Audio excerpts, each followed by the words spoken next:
existe trois sortes de colère. La colère contre l'autre, contre soi-même ou contre Dieu.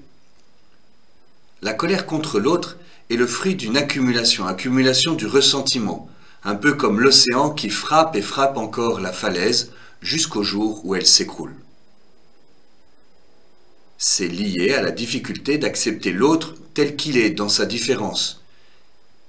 Son rythme, ses goûts, ses relations, ses opinions, ses convictions, peut-être ses habitudes ou ses manières de faire me mettent en colère.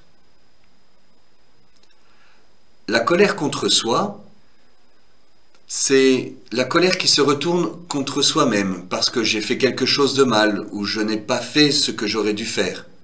Un peu comme l'enfant qui casse son jouet préféré parce qu'il a fait une bêtise. Je m'en veux, je me punis, je m'autoflagelle. Et puis, il y a la colère contre Dieu, parce que Dieu résiste à mes prières, à mon désir, à ma volonté. Cette colère peut aller jusqu'au blasphème, jusqu'à la révolte. Parfois, au contraire, elle est comme tapie dans mon cœur, elle se cache dans une froide indifférence.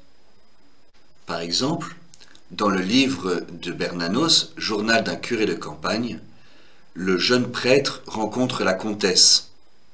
Derrière l'apparence d'une vie chrétienne, une bonne vie chrétienne, modèle, une vie chrétienne qui trompe son monde, qui la trompe elle-même, en fait, cette comtesse en veut mortellement à Dieu depuis la mort de son fils. Dans un dialogue saisissant, le jeune curé va débusquer cette colère et aider la comtesse à l'exprimer pour sortir de l'indifférence et se retrouver face à Dieu en vérité.